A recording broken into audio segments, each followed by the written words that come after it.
Faz uso da palavra a representante do Quilombo Macuco, Janaína Costa.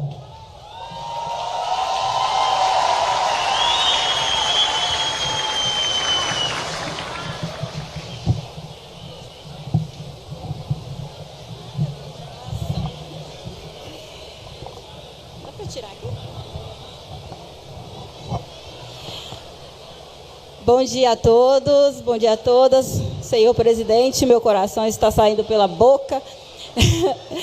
Eu venho aqui hoje mais em sentido de agradecimento, né? Eu posso dizer que de todas as suas políticas, de todas as políticas públicas, políticas afirmativas, eu passei pegando todas pelo caminho. E se eu estou aqui hoje como uma pessoa que chegou na UNB, com um programa de doutorado, através das políticas de cotas, né?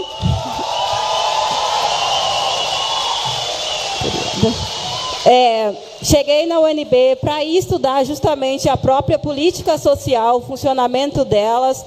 Eu devo isso a uma política que vem de muito antes, desde a época do Bolsa Escola, do Bolsa Família, e da minha entrada na universidade através do FIES e posteriormente no mestrado e agora no doutorado. Então eu acredito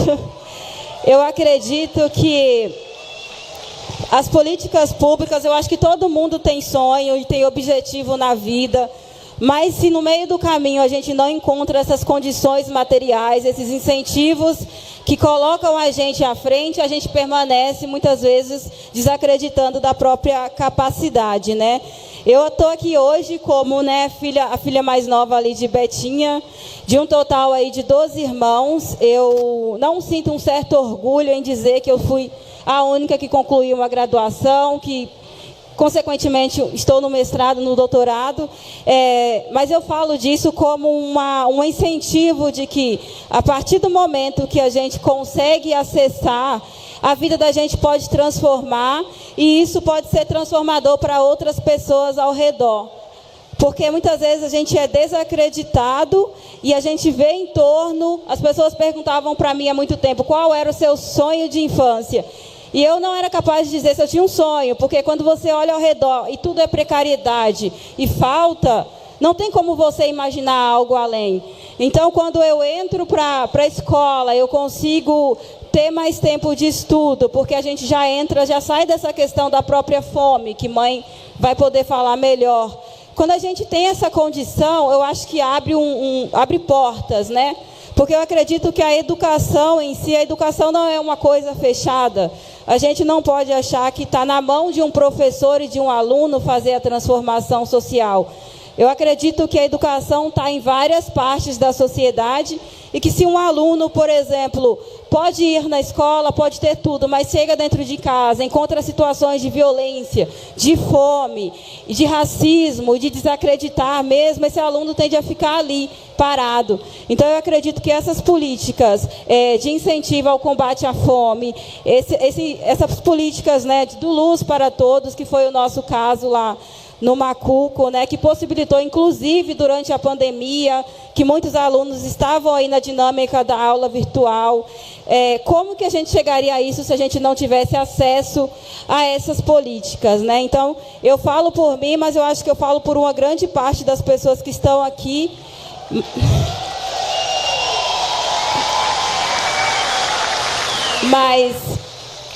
Mas no sentido de a oportunidade que eu tive, ela veio carregada das políticas, ela veio carregada de alianças e de pessoas que eu encontrei no caminho da vida. E aqui tem muitas pessoas, senhor presidente, que chegaram a conquistar uma bolsa ProUni, SISU, lá na Federal da Bahia, lá na Federal de não sei onde, mas nunca pôde ir porque não tinha, os pais aqui não tem como fornecer as condições para que se desloque para outro estado.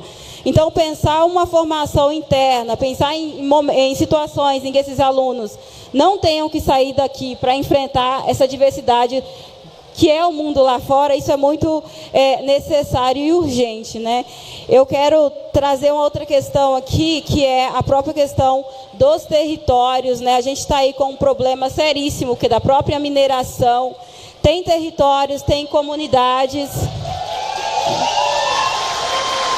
Tem comunidades, senhor presidente, em que pessoas estão saindo das suas casas porque está sendo perfurado em volta e as estruturas das casas estão rachadas e as pessoas estão com medo de permanecer. Então, a gente, de certa forma, as pessoas estão abandonando o território para ir para outros lugares para a própria sobrevivência, né? Então, esse é um problema sério que a gente tem aqui, que precisa, né, de uma certa atenção. Eu trago aqui uma outra questão, e aí já é meio que puxando sardinha para o meu tema de pesquisa de doutorado, que é em relação às trabalhadoras domésticas, senhor presidente. Porque nós temos aí, eu fui abarcada inclusive por esta política, porque eu fui empregada doméstica dos 13 aos 29 anos, eu tenho 32 anos hoje, então a gente pensar aí também como que a gente pode rever essa PEC das domésticas para pensar as diaristas. A gente teve o contexto aí da pandemia, né, da primeira morte no Brasil, ser de uma trabalhadora doméstica negra, então tem aqui algumas questões que, né, para momentos futuros, para a gente pensar. Mas pensando na dinâmica do Vale do Jequitinhonha, que por muito tempo foi conhecido como Vale da Miséria, eu acho que o senhor está podendo ver que aqui de miséria a gente realmente não tem nada. O que a gente tem aqui é uma abundância cultural, a gente tem uma pluralidade aqui que é tremenda e que muitas vezes fica invisibilizada. Se a gente perceber a própria história mesmo, né, quando a gente vai ver onde é que estão os movimentos quilombolas, onde é que estão as comunidades indígenas, onde está o povo, elas estão ali esmagadas na entrelinha da historiografia oficial. Então, eu acho importante a gente, esse momento aqui, que é pensado para esse tipo de pessoa que até pouco tempo ficou aí, né, solto, porque podemos dizer que o Estado brasileiro não refletia a face da população, essa diversidade. Então, a gente está aqui em sentido de agradecimento, porque esses 20 anos de PT, com certeza, eu acho que não tem uma pessoa aqui que não pode dizer que foi atendido de alguma forma. Então, eu quero agradecer a presença, e eu nunca na minha vida, se alguém me parasse ali e falasse, um dia você vai olhar na cara do presidente, eu ia falar, isso aí, tá. E eu ia acreditar que isso não era possível. Então, eu agradeço muito ao prefeito Alessandro por essa oportunidade, agradeço também pela escolha das secretarias, que foi muito bem pensada, parabéns, senhor prefeito, e agradeço de forma geral a toda a população de Minas Novas, né? Retornei agora para cá, e já voltar e ver o senhor aqui, para mim, foi sinal de que vai ser uma boa-vinda, né? Muito obrigada, senhor presidente.